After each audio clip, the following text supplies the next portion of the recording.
November 12th, 2019, Town of Carlisle Board of Selectmen meeting. The agenda is as follows. We sometimes take things out of order for expedience, as we stand now, at 7 p.m., community input, 7:05, discussion of new telecommunications tower, 7:30, fiscal 20 tax classification hearing, 7:45, continued poll location hearing. At 8, Carlisle Complete Streets Project presentation. At 9, the Carlisle Energy Task Force. At 9:15, Town Administrator Report. 9:45, Town Government Organization Policy and Bylaw Review, which we have every meeting. At 10 o'clock, Appointments and Resignations. At 10:10, At 9:15, the Town Administrator is the review of the personnel change requests, and at 10:10, the Town Administrator's report. At 10:20, the Selectmen's liaison reports.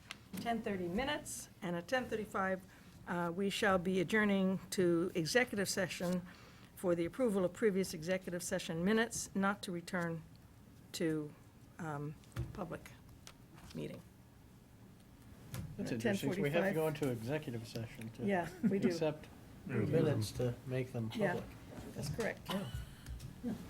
All right. I'm not doubting them. Is there anybody here for community input? And unfortunately, these chairs are such that I cannot see anything. Carrie?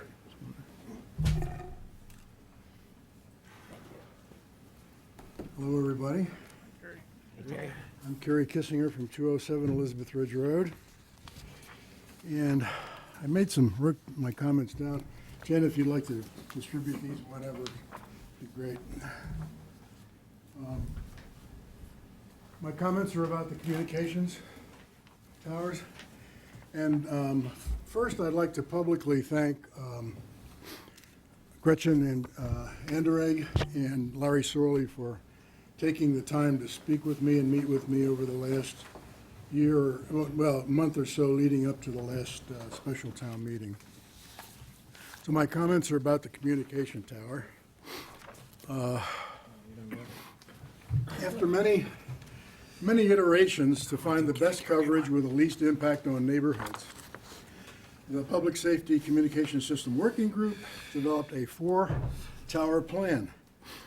A 190-foot tower at Banda Davis, a 110-foot tower at Lowell Street near Proctor, the use of an 80-foot tower, the Sorley Tower on Westford Street, and the use of a 100-foot tower, the Anderegg Tower on Bedford Road.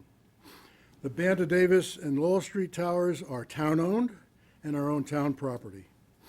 The Westford Street and Bedford Road towers are privately owned and on private property.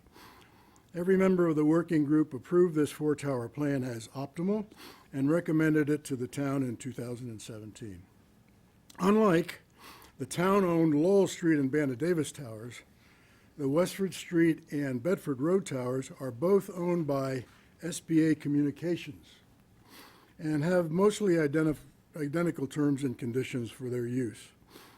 There's been some confusion regarding who owns or controls the tower on Westford Street.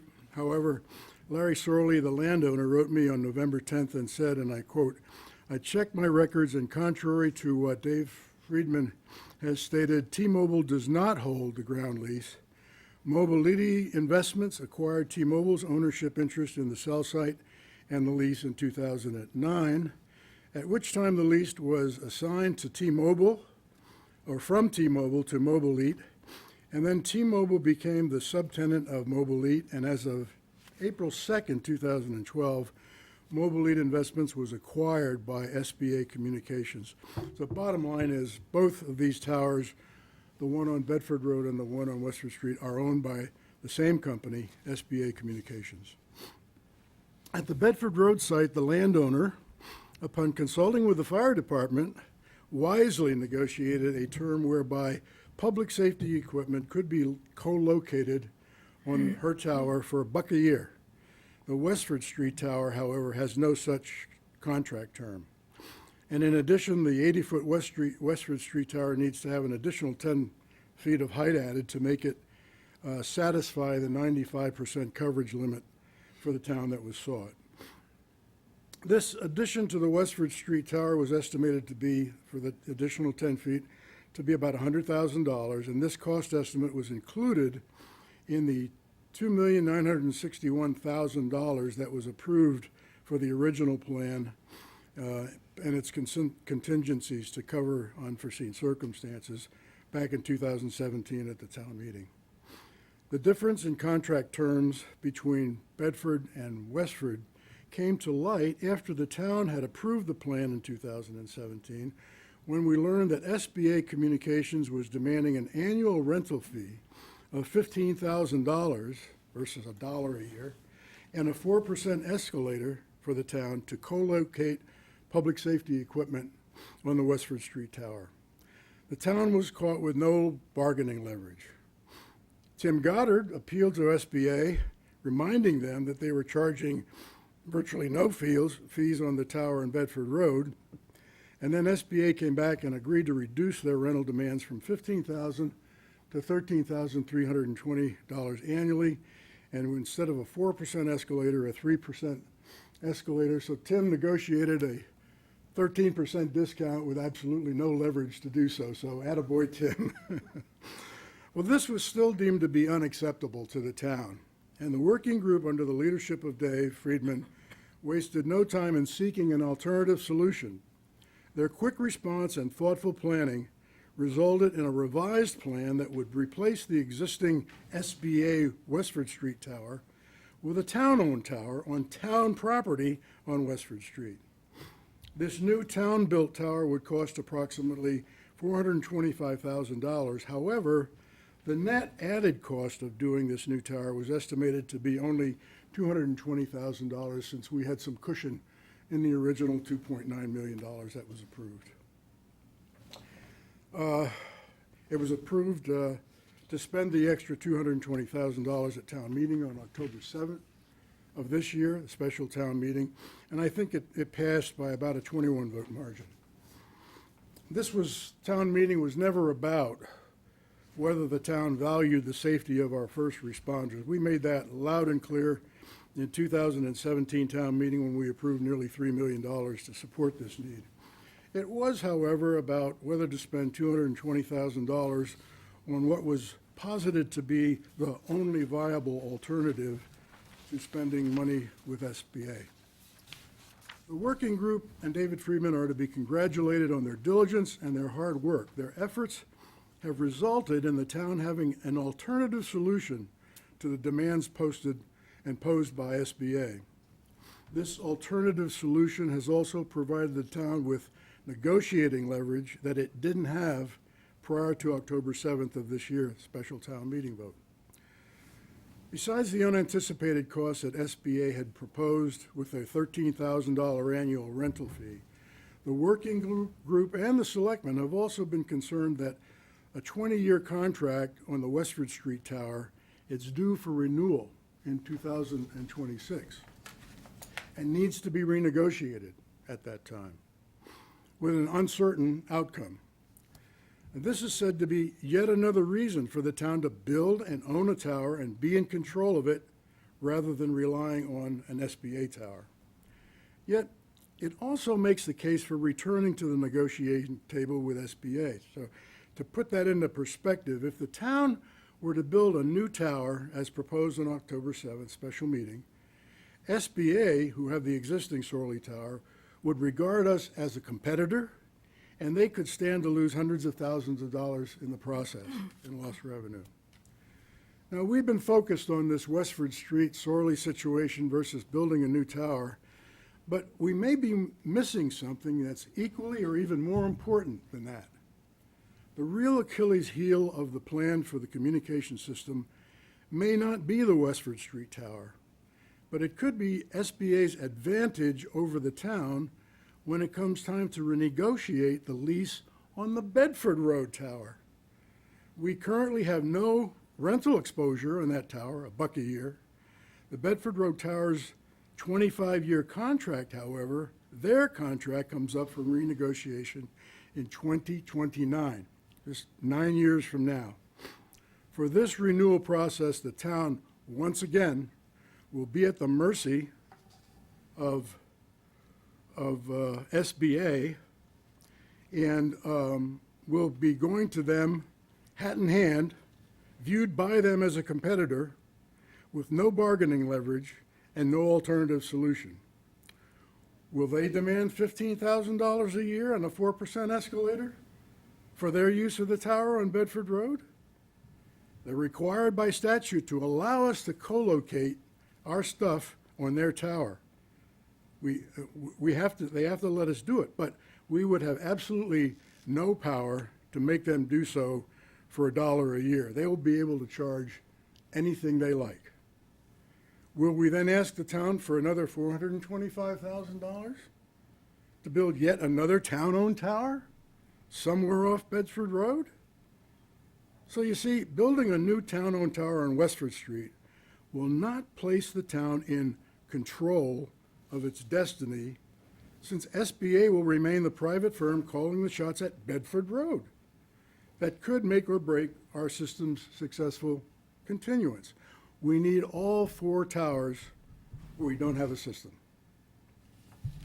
Reestablishing, we need to use this opportunity to use our newly acquired bargaining power to force favorable terms for both Westford Street and Bedford Road towers. And we need to do it now, before we start construction, because then we'll lose it. We'll lose the leverage. So reestablishing negotiations with SBA will, if successful, provide the certainty that the town needs to implement the 95% coverage communications plan as originally envisioned. If it's successful, it'll also obviate the need to spend another $220,000 for a redundant tower now, and potentially another $500,000 somewhere off Bedford Road 9 years from now. I had originally suggested that we seek a $3,000 annual rental fee with a 2% escalation clause from SBA for the Sorley Tower. Now, that would provide a solution we could live with. SBA offered us a 13% discount just because we asked for it. Well, we may not get a 3% or a $3,000 term from SBA, but we can address the uncertainties and the costs of both SBA sites with newly negotiated terms and conditions that covers both Bedford Road and Westford Street. And we can feel confident that we have done our best to provide coverage for the town, to keep unnecessary costs in check, and to mitigate the impact on the Westford Street neighborhood. So that's my 2 cents, and I really appreciate your putting this on the agenda today, and I thank you all for listening. Thank you. Any further citizen input? Nancy?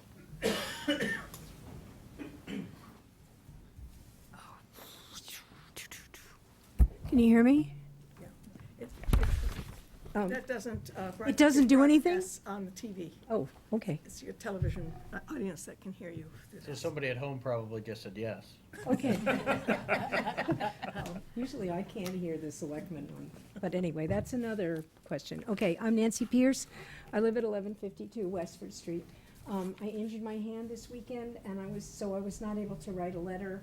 And so my remarks are gonna be more disjointed because I haven't been able to write. Instead, I've been marking notes on, I don't have anything really coherent to say, but there's some things in the letter that David Friedman wrote you this weekend that I feel are really important to correct for the record, so to speak. And I'll just go through them, not in any particular order. One of the things that he goes into at some length in the letter is the fact that the coverage is completely, is totally inadequate on the Sorley Tower compared to building a new tower. And one of the things that I want to question is he says that they told the town when we presented the 2017 plan that we were compromising coverage to not place towers where we had originally proposed in the middle of subdivisions and so on. And one of the things that I really feel that somebody should have questioned before this point is if that was information, as he says later, that was, if the superiority of coverage on the new tower, as he says later, was so important and so critical. Why did it take 2 years to find that out? It suggests possibly that there may have been something flawed about either the research that was done at the time or about the decision-making process. And I think that maybe that doesn't seem to be so important now, but to us who live in the neighborhood, it is important, because it seems as if the claims that the coverage is better may be some sort of justification or rationalization for something else that went wrong in the process of making the decisions, in the process of negotiating the lease, that has not come out in public, and that maybe should be better understood before the town goes through the process of committing itself fully to this plan. I have gone back through all the mosquito coverage that I could find about public meetings about this plan, and in not one of them, except possibly for the fact that Chief Fisher made a statement at the annual town meeting in 2017 that the plan was gonna be good enough, but wasn't great, something, I'm paraphrasing. I can't find anything in any of the meetings, even up to the one that you had last May, where you first approved building this tower, that said anything about the coverage being substantially better by building a new tower. It was like something that just came out of nowhere. And as I said, why is it important to go back over this past? I just felt like I wanted to correct the record. It wasn't clear at all from any of the public coverage that I saw that the town had been warned that there was something flawed about the plan. Maybe it happened in private meetings, but I couldn't see it in the coverage. I also, there's some talk about money that I can't really quite, that I couldn't really quite understand. He criticizes Mr. Kissinger for saying that the funds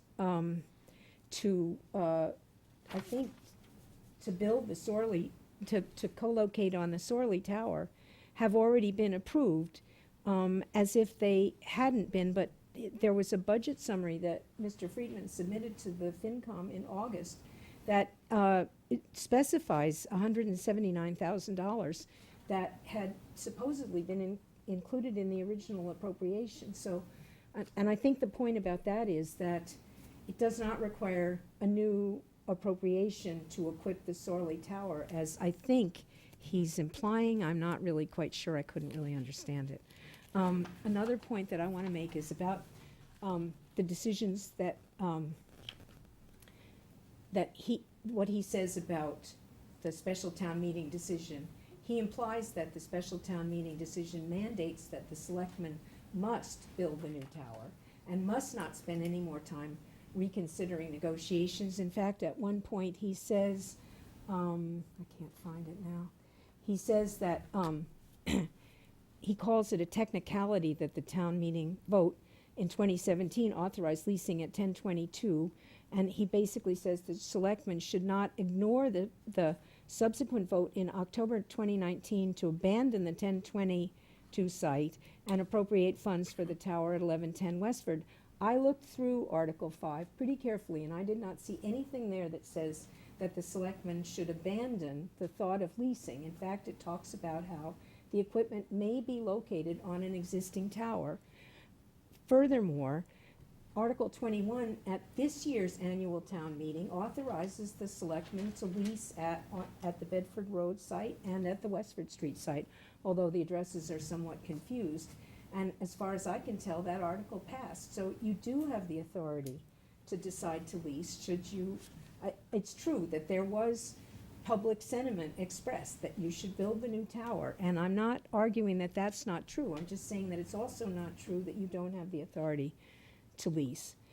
I also would question, I agree that town meeting is a good place to debate and discuss and decide on these important questions, but I would also question the process that led up to this, because as far as I can see, there was very little public discussion of this. There were many one-sided presentations at various boards, but except for a couple of times when the abutters were rude enough to interrupt committee meetings, there has been very little questioning of the basis or how rational this plan actually is.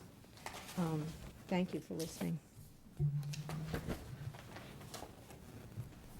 there anybody else for community input? Seeing none, we're going to move to our first, let's see, 7:20.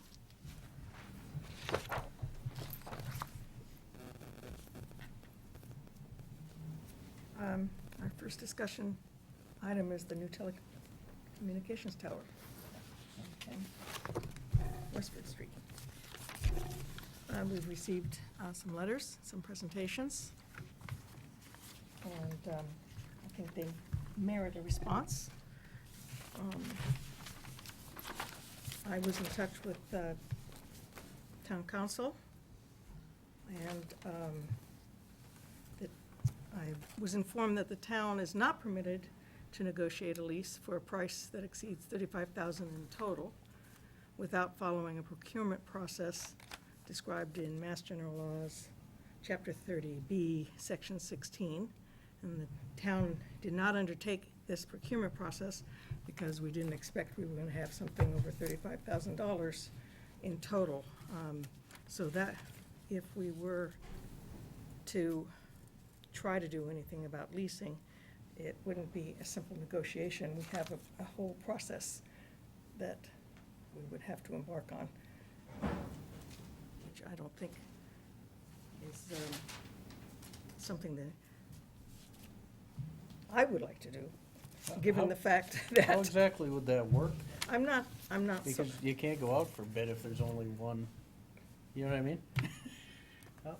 Well, the town would issue a request for proposals to any landowner who had Ah, a gotcha, parcel of gotcha. land that fit a certain Ah, criteria, which we gotcha, would, gotcha. Ooh. you know, and, you know, I mean, chances are, you know, there would be very few, you know, people that could respond to such an RFP. But that's how you'd identify a site. Yeah. If that were acceptable, then you'd be authorized by town meeting vote to negotiate a lease on that property. Okay. But there's a whole legal procurement Yeah, yeah. process that, right. you know, involved in identifying the site, I assume that which that takes weeks. that and- procurement, that RFP would involve like, there being a tower that we can put it on, That not could- just, that we're not could be just one of the town's leasing land, requirements, right? right. That could be one of the requirements, yes. Narrow down, yeah, the number of respondents, certainly. Yeah, pretty significantly, yeah. Yeah. Yeah. But I don't see us doing that. I mean, we have already gone out for bonds. We have gotten the money for this. I believe we're expecting to move forward, and I don't think it would be really wise to spend another year trying to get this ironed out when we have had town meeting. Have a procurement. We had, beg your pardon? We have procurement, yeah. Yes. And we've already bought the equipment, and it needs to be installed. But I don't know. I'll open it up to discussion. I mean, I think it's, looking at what probabilities are, I would think it is highly unlikely that they would go from $13,000 to $1,100 a month. That's a huge cut. And I just don't see that as a viable option. The effect, the argument that we would have leverage, I don't think it's a very strong one. And the Bedford, using that as an argument about the Bedford Road Tower is speculative at best. And it's 9 years down the road, Yeah. not 5 years down. Who knows who'll even own it by then? Yeah. It's changed hands twice in the last year. I guess just to address a little bit the process of how we got there.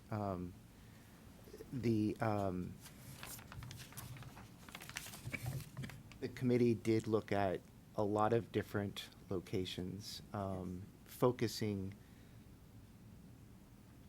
pretty heavily on kind of easily accessible, very high points in town. And one of, some may remember that, one of the places we had was, clearly a different section of town, but over near Esterbrook, I forget the name of the road. It's not Bella Hills, it's the other one that goes across it. There was, kind of a triangle in the road that we, No, the heel was the Hill one. was it's a off different Indian road. Hill. That was Indian the Hill one, that turns was- into it, kind of, sort of. Yeah, But there's a anyway, spot there, yeah. there was a triangle there that we considered putting it in. And there was the Heald Road triangle that we considered putting it in. And most of the town land that, kind of jumped out at us were things that kind of were in these triangles. And so we decided, let's find an alternate site. And that's really how we ended up at 1022 Bedford Road. But all of the coverage maps that we saw were poorer coverage than had we been able to put it at Heald Road. There wasn't anybody really willing to lease anything to us on the Heald Road hill. So it is a poorer coverage where we are now than what we initially thought we would get.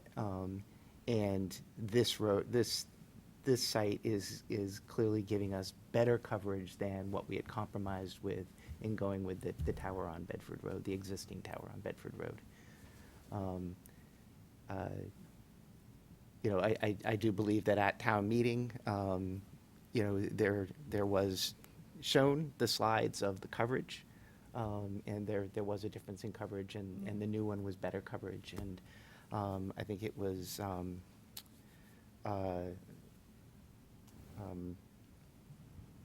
Matt Svatek. Matt, is it Matt? Yeah. Yeah. That, he pointed out the coverage difference when he spoke. I believe it was him. So I just want to make sure that we're focused, not just on the cost, but also on the improved coverage, and ensure that, we're considering that, and considering the fact that that was presented to town meeting and the project was decided by town meeting. So I guess that's what I have to say. And it was decided by 2/3 vote, not a simple majority, 2/3 vote of town meeting.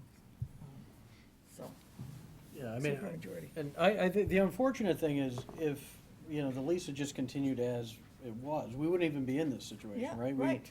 The town agreed, that while the coverage was not ideal, it was best based on the system that we've got, right? And, we based it around having towers in those locations. It's unfortunate that situation changed, and it forced our hand, right? And, the thing is, when you're gonna build your own, you might as well build it better, right? We're not gonna settle for poor coverage, so you build it better, to make the system ideal. Unfortunately, it's gotta be essentially in the same location as the Sorley Tower now, because that's really what everything was designed around. And that's where the town land is. That's where the town land is. And that's, well, conveniently enough, because Conveniently. honestly, what if we ddidn't have that town land, right? What would we be doing? We'd probably end up having to eat the lease and then, settle for the poor coverage, right? But, we're in the situation where there was a tax take, and we did have the opportunity to do this. I think Carrie points out that, well, I appreciate the effort he's put into it. Yeah, there's Definitely a lot of question. thought has gone into this. I do like the idea of being able to negotiate, if you have two towers, and two leases, maybe you could get a better deal. I don't know this company. I've never negotiated with them. I have no idea which way they would go. I think one of the things we need to think about is, 9 years from now, how do we focus on that tower? Let's come up with a plan starting now. Yeah. So we're not in the same situation where they try to jack the rate up to something ridiculous. My time up? Usually I get a hook or a buzzer. That's more polite.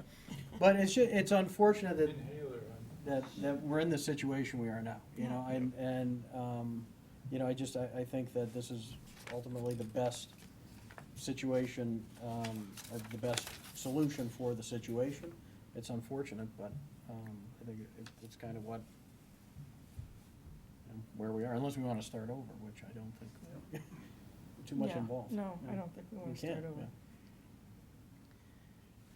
yeah. I do want to say, as I said, when we initially talked about putting this on the warrant, I mean, I think this isn't a light decision, right? I mean, our making this decision, our putting this before town meeting and getting them, and getting their agreement that this is what we should be doing, and this is what we should be spending this money on, does mean we're gonna have to make other hard decisions, right? We've already pre-spent some Yeah. of next year's money. But we all felt that it was important enough that we do that. And, you know, that we really sharpen our pencils when it comes to this budget year, because this tower is important to the functioning of the communication system. So, Carrie, let us finish our, Point of information, you mentioned that the bonding had already been established. As of this afternoon, checking with Town Hall, the bond has not been finalized at all at this point. They're waiting to do that. There's no, we're not committed to any bond for a new tower at this point. And just so you know that, and I think the uniqueness of the site would not require a year to renegotiate anything. It's probably a couple of months, according to Tim. Thank you.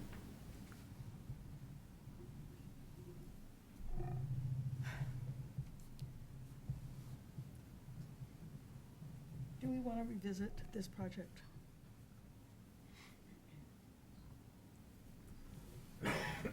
I'd like to ask David a question if I can. Sure. Or Chief Fisher, or Bill, you're on the tower committee, right? Is there a timeline that requires, like, site work being done and everything before snow falls and before freezing? Yes, Okay. and that work is begun. Okay. That was my question for Okay. David. I'm gonna, just let us discuss, maybe, well, if we have other questions, it just might be better for us to.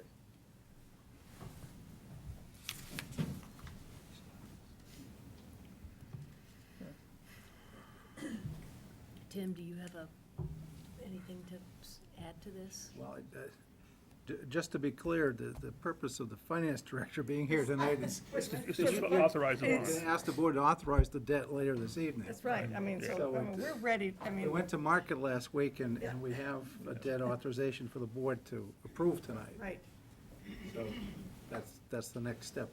Before we get the money, the board has to approve the debt based on the town meeting vote. So it's not yet done, but it will be done by the end of the night.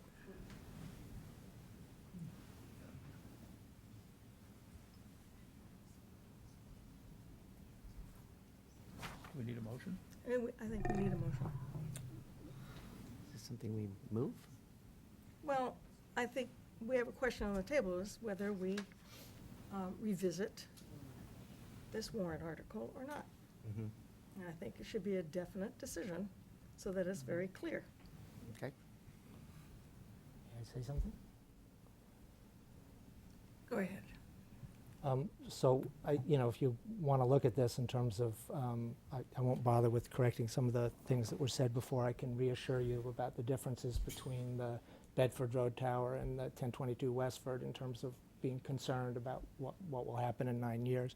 But I think the key thing to think about when you sort of talk about reconsidering this is, what basis would you have for making a decision? I mean, if one contacted SBA, and by the way, it was SBA who told us that T-Mobile had the ground lease, and it was SBA that told us and told town council that T-Mobile shared in the revenue. So that's not just something that I made up. It was communications that Tim had and that town council had with SBA. But, at what point, and again, we're not comparing apples and apples, but at what point, is it worth looking into this? Is it, $3,000 at 2%? Is it, $10,000 a year at 2.5%? Is it $6,000 at 3%? I mean, you have no basis for making a decision if you got new information as to what was worth doing this. And that's why I made the point about town meeting is we went through a whole process, not just with you, but with FinCom and full debate at town meeting where everybody was able to weigh in on, you know, what it is that they're voting on and what they were being offered as an alternative. You don't have any basis for dealing with any information you might get through pursuing this. And it's just arbitrary. Whereas the whole process at town meeting was, you know, fairly debated with, you know, pros and con letters in the mosquito ahead of time, and, you know, serious discussions and a lot of requests for information from FinCom leading up to that. And, you know, at the end of the day, what they said was that, you know, they listened to the police chief and the fire chief who said, you know, this is what we need to have happen. You know, you don't have any basis to go against that in terms of putting a dollar value on, you know, where the tipping point would be. So it just I think that's doesn't the make any point that sense. Nathan was making, that it's not just a matter of dollars, it's also that we get a much better product at the end of the day, which we're willing to compromise because in order to not put a second tower and because there was a tower there and because we Well, thought it wouldn't be that much. It actually was because we thought it was the only option we had. And what we have discovered, and I don't, you know, you can say unfortunate or fortunate, but because of this, we actually will be able to have a system that works better. And the things that were said at town meeting about the issues that they have with trainees who are in basements and can't communicate, or Matt's comment, won't happen. And there wasn't a guarantee with that with the other systems. So, you know, in terms of providing what our first responders need, we are in a much better place with what we're working on right now. I too have a concern with the, if we did get into negotiations, we probably would need to bring in the Bedford Tower to those negotiations at the same time, which I think would make negotiations significantly extended And very tricky. and very tricky. I'm not sure we want to go there. And I'm not sure we're capable of it Yeah. legally because of state procurement, Well, perhaps, yes. but Just for the record, the only negotiation that the town can do is with the tower owner. The town can't do any negotiation with the landowners. And that's the lease that's up in 2026 for 1022 and up in, you know, 9 years hence or whatever at the other one. We're not talking about negotiating with the landowners. We don't have any relationship with landowners.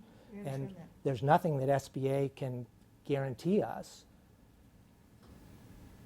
in relation to what their negotiations are with the landowners, because they don't control the landowners. So, I mean, to be clear, what you're talking about when you're talking about negotiating, you're not even negotiating with the parties that are the ones that, you know, control whether or not it's on their property or not once their initial 4 terms of 5 years leases are up. It seems like we'd be asking them to negotiate the unknown, right? Right. That, you know, we'd be asking them to negotiate a longer lease or whatever, when they have no idea what they're gonna be able to negotiate when they start those negotiations at the end of the lease. Right, and we will have that bridge cross with the Bedford, with Anderegg Tower. Mhm.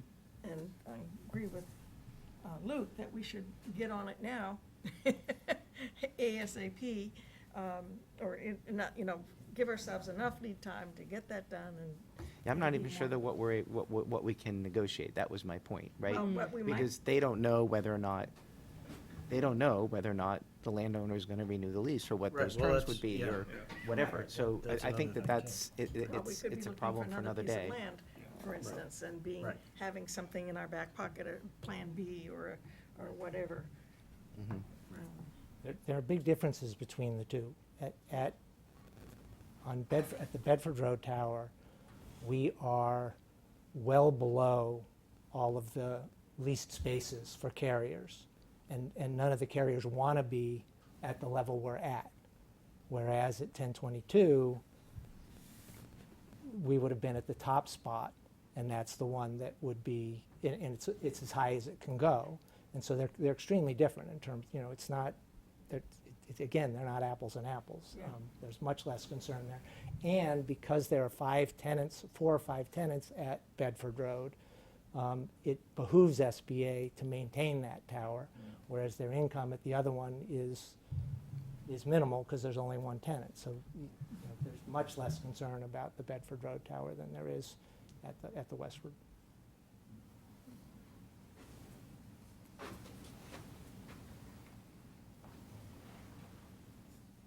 I would move, we move forward with the new tower at Westford Street.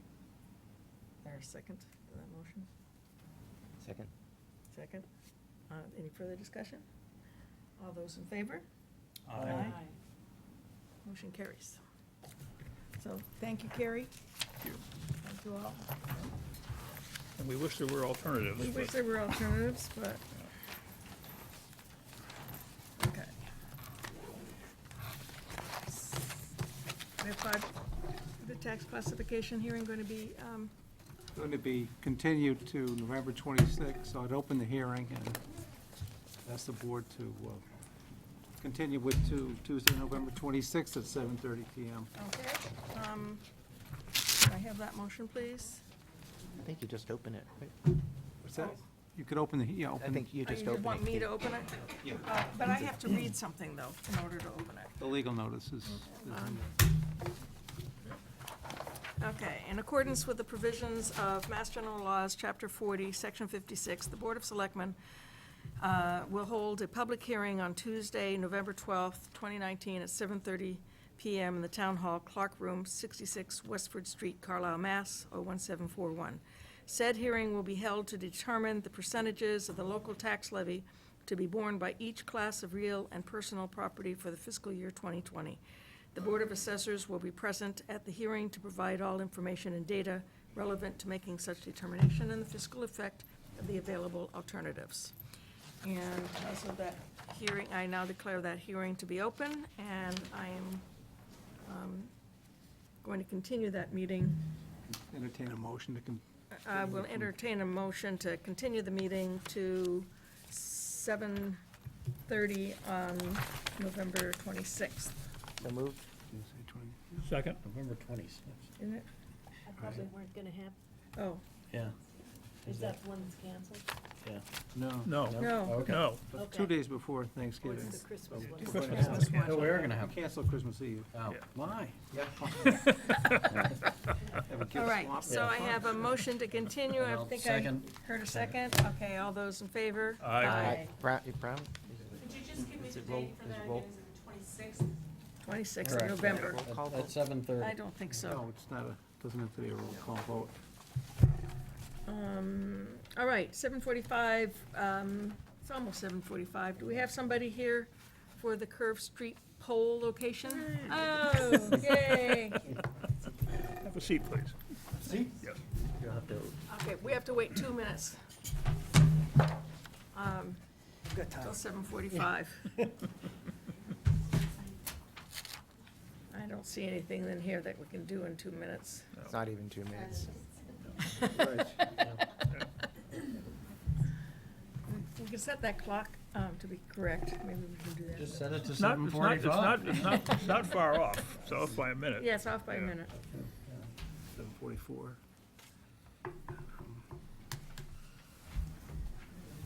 Ticking. Time We flies do this when to you're put having pressure fun. on you. Yes, We this is have because everybody you come didn't up show with up them. last Yeah. time.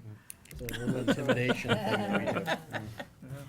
So Never just, really works. just to remind everybody, I can fill that up with, that this was a meeting which we opened last week? Yep. No, right, Last last meeting. meeting.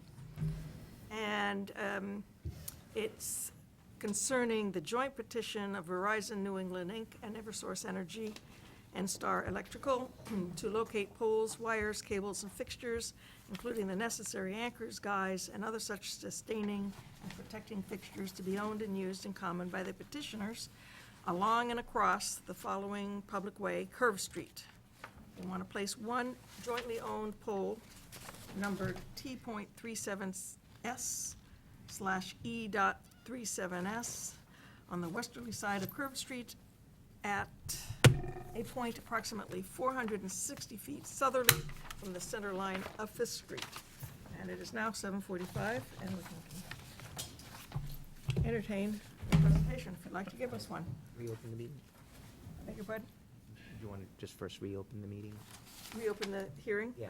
I thought I just did that. Okay. Good evening, members of the board. My name is Steve Bigley. I work for Pike Communications. I'm a contractor here to represent the interests of Verizon New England. Okay. And they want to, Place a new pole to replace, there was a tree there.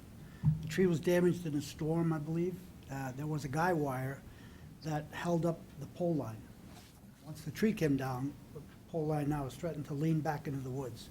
So we're requesting permission to place a pole where the tree was.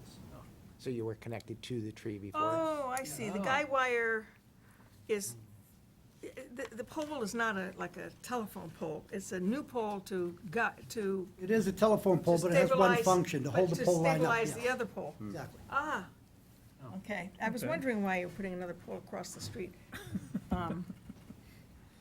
And that's better than putting another pole, like, next to it, or, What's the doing- thinking behind yeah, what's, that?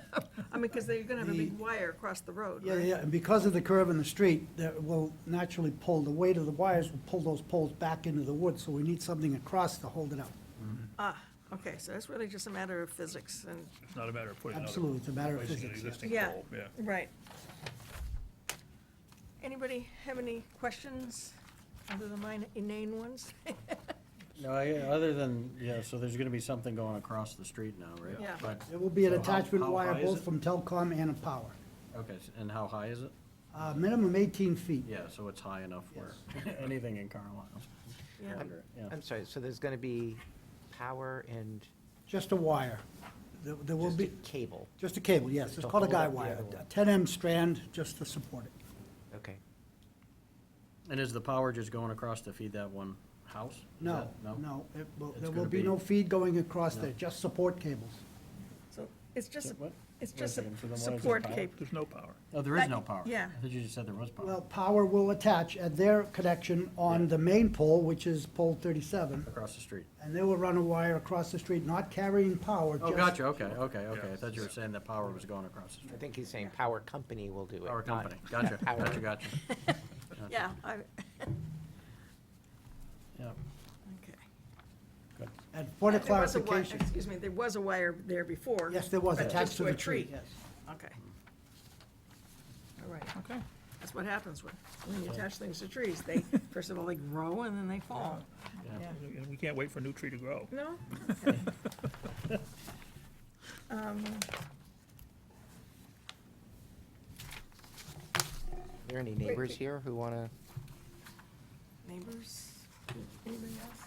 This is a hearing, open hearing, so we can invite people Oh, to this is comment. basically across from Peg Gladstone's house, is that right? I don't know, Peg. No, but that's what it Yeah. looks like, right? Yep. Yeah. Okay. Where Fred Smith used to live. So what I'd like is the motion to approve the petition and then the motion to close the hearing. I move the petition as written be approved. Yeah, right, Yeah. Okay? yeah, then we You close should the close the hearing hearing first first and then and we vote, right? It can be done either way, apparently, and I've been told that it's actually better to close the hearing after the vote, so that if there is any more discussion, Okay. it can still happen, so. I move I- to approve the petition submitted by Verizon New England, Inc. and Eversource Energy N-Star Electrical dated September 25th, 2019, and to authorize the chairman to execute the order for joint pole location on Curve Street on behalf of the board, provided that before beginning this work, Verizon New England and Eversource Energy will consult with the town of Carlisle Police Department on traffic safety issues and the Department of Public Works regarding a performance bond. Second. And has that been done, or that will follow our vote tonight? We'll follow our vote tonight. We're asking permission to do it. Okay. But I mean, in terms of checking in with the police and the DPW. In other words, he doesn't get his papers until he shows Jen Yeah. that he's done the other stuff. Okay. It's been seconded. It's been seconded, there was some discussion, question, are there any other questions? All I those think we in didn't close it. favor? Aye. And now we can close, I move we close the public hearing. Second? all those in favor? Aye. Thank you. Very much, appreciate your consideration. Madam Chair, Yes. I told the finance director I'd try to fit her in Yes, let's do before that now, 8 o'clock. and yes, so she can It's get the home. advertised time You don't for want the to burn her hearing, out already? so. I would have done it earlier if I had seen it. A 12-hour good evening. So I have the ban that needs to be signed by all of you. Welcome. Thank you, thank you. First official Baptism by business, fire. baptism by fire, yes. So it's the 3,809,125, and it's at 2%.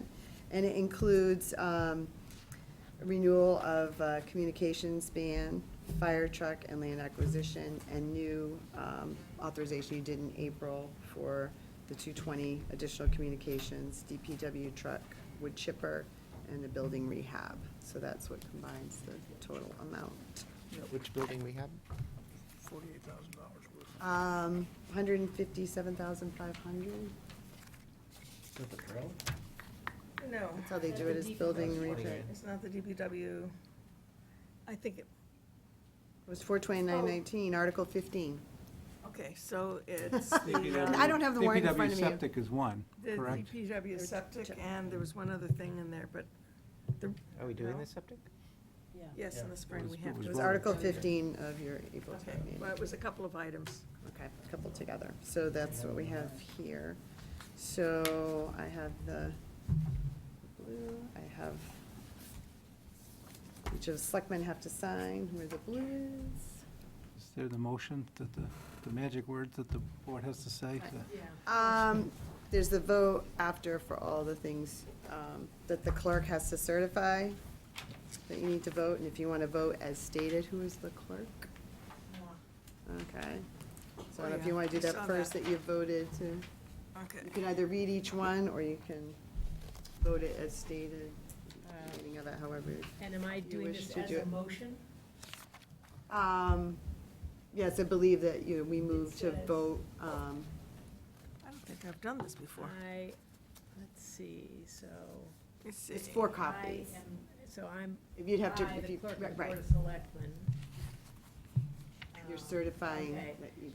Of the town of Carlisle, Massachusetts, certified that at a meeting of the board held November 12th, 2019, of which meeting all members of the board were duly notified, and at which a quorum was present. The Yeah. votes as stated were unanimously passed, all of which appear upon the official record of the board in my custody. All right. Yeah, so Article 15, it was 392,000 total, right? But not everything got passed. There was the hot water mixing valves, Oh, the that's why I didn't underground recognize fuel. the. Yeah, there was the Okay. fuel tank, right? Oh. For the generator, there was the salt shed, which didn't pass. Yeah, Right, there was the trailer for the office accessibility break needs, that's 120,000, new septic was 50. And then there was contingency in there for 15%, so. right, okay, So that's why the number comes out the way it does. all right. So, you know what, why 4 doesn't copies of it. somebody move these voted things here? And read them out? No, I don't think they It's have just to that be as, read. yeah, I would vote as just say, stated. Because I Um, said Said it, that, as yeah. vote as stated. stated. Correct. Sign following. But then we have to vote on the motion, right? Or- yeah, somebody will move to approve the sale of the 3,809,125 at 2% general obligation bond, anticipation notes of the town dated November 21st, 2019, payable November 20th, 2019, to Piper Jaffray and Company at par and accrued interest, plus a premium of $25,711.60. That's the motion. Right. Did you just make that I motion? just made that motion. Okay, Alan just made that motion. I will second it. Okay, Luke seconded it. So the date of it and the payment of it is both 2019? No, it should be 2020, it's a 1 year. Okay. Nope. It's due on 11/20/2020. It's a 1 year ban. It'll probably go permanent. Oh, so that's a typo on Yep. this. So on instead that of would be- 2019, it should Yeah, say that's 2020, 2020, yep. right? Okay. Bond council, we Good. Yeah. yes, due date 2020. Before it's given. Yeah. Okay. It was odd I'll that we let have to pay it Margaret, the day I'll before. let Margaret know. There's Can I cross a that out on motion. Well, these we're ones paying I'm one and signing? we're doing a new, so we're doing the payoff. I don't know if it has. Second. Has that yet. Okay, we had a second. amended. Already All been those that vote, seconded, As amended, okay. All those in favor? Aye. Okay. Then somebody has to make the second motion.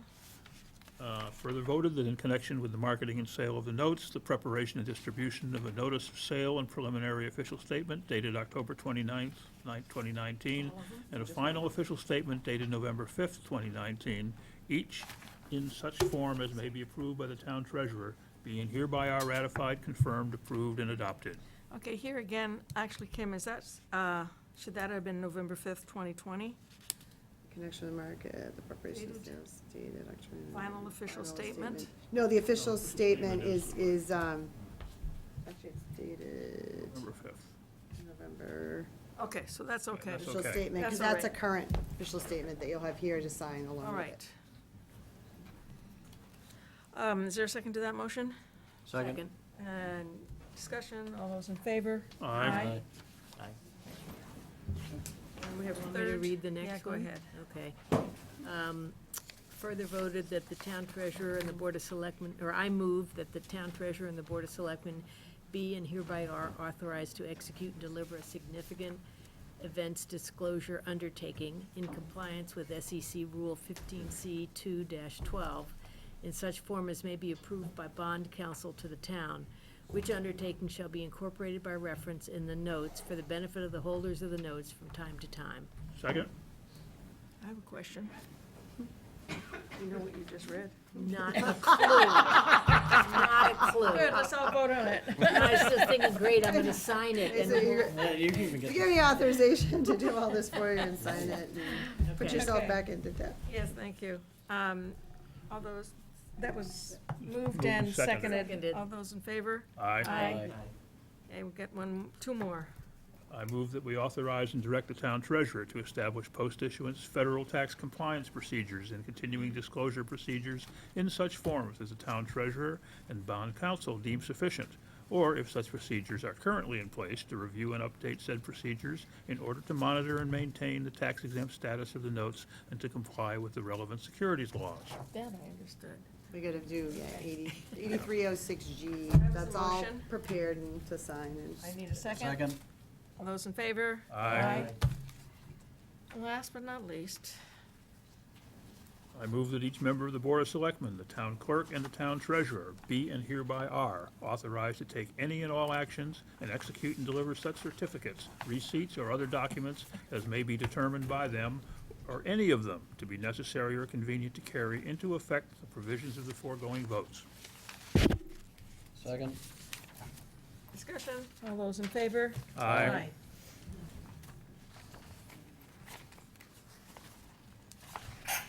bless you. There we go. I don't think I've ever authorized bonds before. This is the first time I've been through this process. Have you? Well, they have to be done in fours. There's three So of the this one, four. there's four, yep. We'll have to do this section. Yeah, Barney, just so you know, if the More than town one doesn't place pay, to- you have to. Yeah, I'm on the, my name is on this Exactly. one. Just the Yeah. only name on that one. Exactly. Yeah. I'm sorry, it's what? There was once, every March, we do our official statement if there was any significant disclosures of any events. Is this still having to They do with the happened. bond? So this is all to do with the bond. You have to sign your official statements, you have to sign your tax certification. That's the bond note, and then these are all the statements that go along with it. And this is saying that there haven't been Any significant, events that would events that impact would our impact- last audit? correct. Originally, we were going out, I think, for over 4 million, so, that that might have affected it a little bit more of having to go out and do another official statement rather than the one that you updated. So you do an official statement in March every year, and then if you do borrowing in between that time, lots of times you'll have to update your official statement because things have changed. If it's a smaller amount, you don't really. There were no significant changes, but they weren't sure if you had to do another one because originally I think the note would have been 4 million if everything, they were gonna pull in if the police station, I think Dan had gone out, so that would have made a difference. So this is just kind of stating that there was nothing really significant. So what we're signing here is just saying that our town finances are still in the same Correct. state that they were. Prior to. Okay. As of this official statement, and here's your official statement. I have to get the town clerk. Sorry, everything has to be in fours.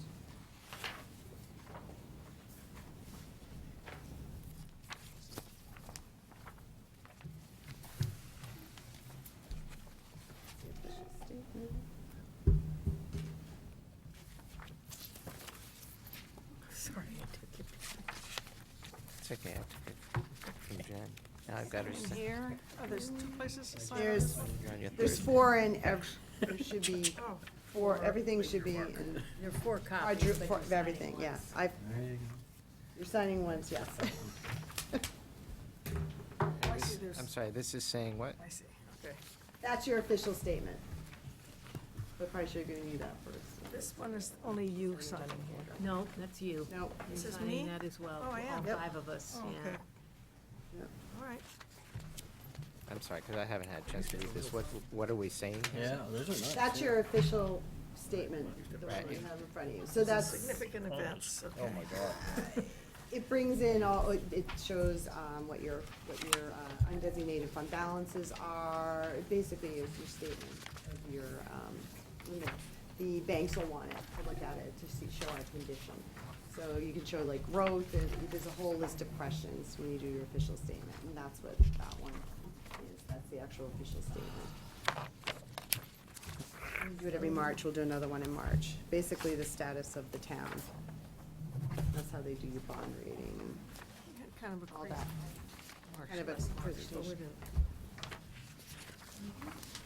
I'm just really confused. I'm not seeing like, what page has like our finances on it? I see the bonds that we're borrowing and what we're borrowing for.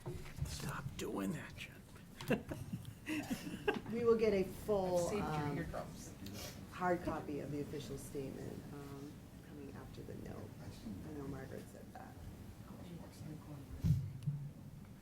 Okay.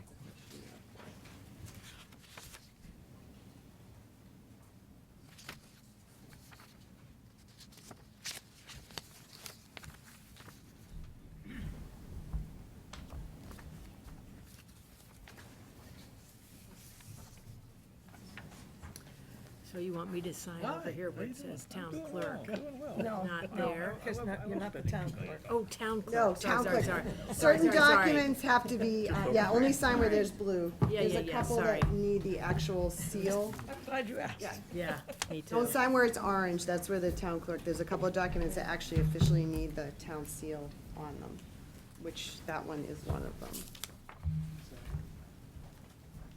And this is again about the note, information reporting, explanations of rebates, different articles, defining the note, tax certification.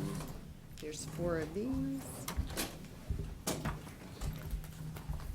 Only sign where there's blue. I know, I'm usually on the other end.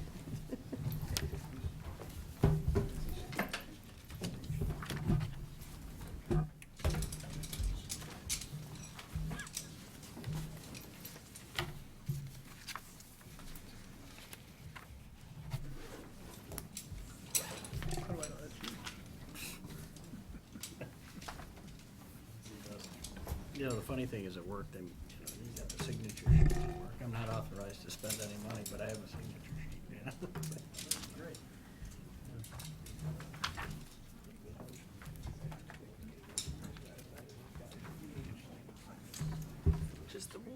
Just the blue. Green is me, orange is town clerk. And I think everybody, rather than copies, everybody likes to get the originals. So I went outside it myself and took it back in. Yeah, exactly.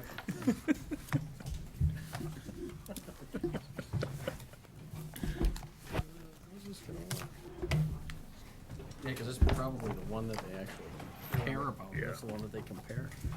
I feel like my signature is degrading. I know. Yeah, oops, did I get this? Yeah. Just need a stamp. Yeah, I know it.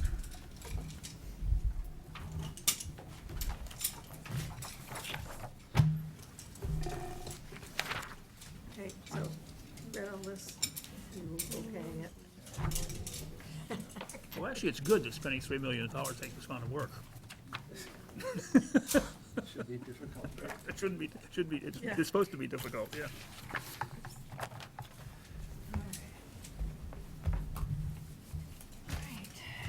So I will get you the actual official statement of, again, this is more of an official statement certification Okay. of the note of that, but there is a full official statement that's that we I can think that's it. look at, That's it. after, if you want to, when I get it back. Yeah, that'd be great, since I 'Cause this signed is that kind saying. of, yeah, well, this is officially a certification, the back page on this, there's no legal, no litigation or financial interest with anyone else. But everything is based off of our original official financial statement of how we present ourselves in order to get the borrowing. I think I have everybody, everyone, These are your guys. Yeah. we skipped one. Yes, there. So you have more money to spend. Yay. Well, thank you for your time. and Thank for you. doing that, and I will get these. Carlisle. Oh, thank you. Jumping right in. They finally got my signature on everything, that was a big thing. They The got- second official week? sec- 2.5, because Yeah. October 28th was the meeting, so the FinCom for Yeah. those 2 days, and then, last 3 weeks, but yeah, it's been busy.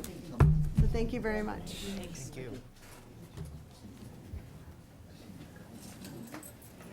You need to go sit out there for a presentation? In about 14,000. Well, I reviewed it 14, yeah, but let's go to, But yes, this is all. I guess I'll even bring my long eyes with me.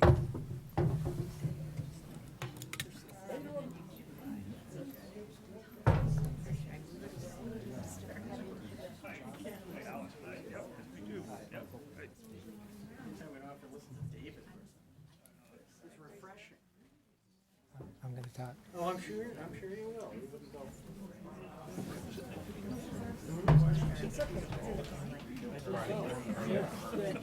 How are you doing? Wait a second, maybe you're gonna cross your line that way.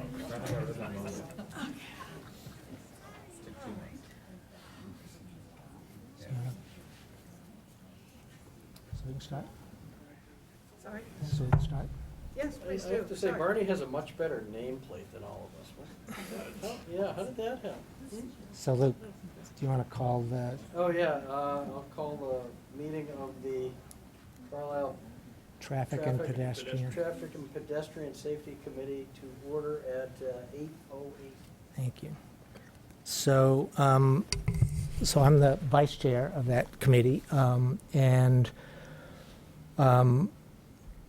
we were tasked by you, the selectmen, to manage and implement the approved complete streets projects that were subject to grants and funding at town meeting. And to that end, we held a info session after the special town meeting in October, and subsequently had a meeting at which the public was invited to attend through a letter to the paper. And the public did attend, and we took feedback. And in between those various things, we've been consulting with Niche Engineering, who are here tonight to present where we're at. What we're looking for tonight is, because I think we've already been tasked to do what we're doing, I don't know that we need a formal vote, but if you wanted to take a vote, you could. The next step after this meeting will be a presentation to the Historical Commission on the 20th of this month, where we'll be seeking a certificate of appropriateness for certain aspects of the project. And at that point, without coming back before you, we would instruct Niche to prepare bid documents such that this can go through the bid process, and ideally, we could have bids back prior to town meeting in case, since we don't know for sure what the bids will come in at, in case we needed any more funding, with the goal for the project to actually be, construction to happen starting more or less end of June, beginning of July, once school is out. And with that, I'd introduce you to John Mikulak and Matthew Soltis of Niche Engineering, who have been working with us on this project. All right, good evening. Thank you so much for inviting us here this evening. I'm John Mikulak, project manager with Niche Engineering, and with me this evening is Matt Soltis, the project engineer from Niche Engineering on this project. So as David said, what we want to do is present to you where we are with the preliminary design process, hopefully answer any questions you may have, and then take any comments that you have on the design as we move forward into the final design phase and final bid documents. So the first project that the town received complete streets funding for from Mass DOT was identified as project number 2, which is the Route 225 Lowell Street roundabout redesign. The goals of this project are to improve the pedestrian accessibility, which would include new American with Disabilities Act compliant sidewalks, new ADA compliant wheelchair ramps, and new crosswalks that are more visible and safer for pedestrians to cross in the vicinity of the roundabout. Another component to the project is a traffic calming improvements to the roundabout. We propose to do this by reconfiguring the existing roundabout and the approach roadways to meet current modern roundabout design standards, which will create slower traffic through the intersection and also improve safety. We're also proposing to reconstruct the median islands to help channelize and slow the traffic as it goes through there.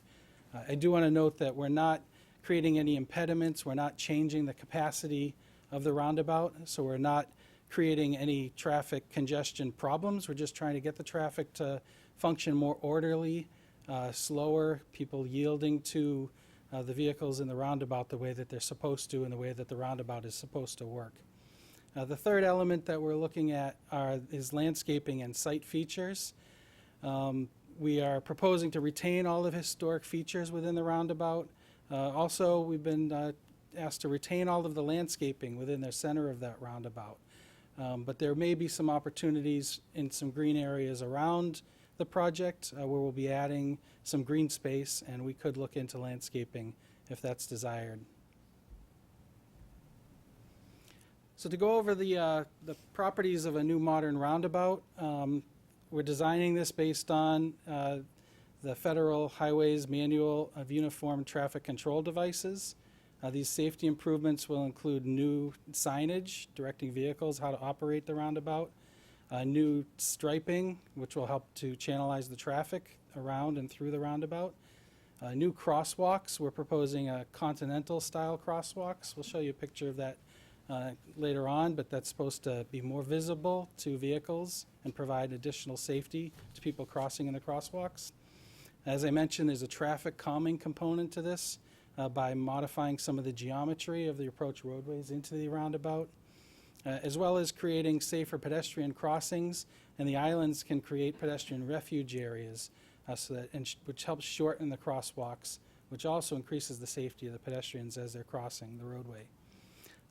These will all work to reduce driver confusion so that they'll know how to operate the roundabout. It increases the visibility and the awareness of the drivers, as well as their awareness of the pedestrians and where they'll be crossing. And as I mentioned, it'll maintain that traffic circulation so that it'll happen in a more orderly fashion. So this is what the existing roundabout looks like today. You can see that there's a circle, but there's no real channelization. Vehicles that travel eastbound from Westford Street really don't have anything causing them to have to slow down or stop if they're going to travel east onto Bedford Road. Similarly, any vehicles traveling south on Lowell Street, there's nothing slowing them down as they take a right onto Westford Street, which we've seen out there, that vehicles don't tend to yield or slow to any traffic that's in the roundabout today. As you can see by some of the photos of the area today, on the Westford Street approach, you can see that the current sidewalk doesn't have an ADA compliant ramp, and the sidewalk is very narrow in this area. And then you can see those approach roadways from Westford Street and from Lowell Street, where you can't even tell that you're entering a roundabout, and it's just a straight shot so people can drive right through.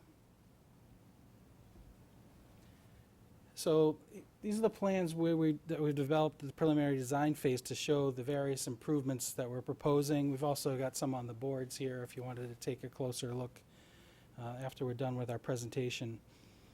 As you can see, we're creating approaches through traffic pavement markings and by redefining the median islands, which we call splitter islands.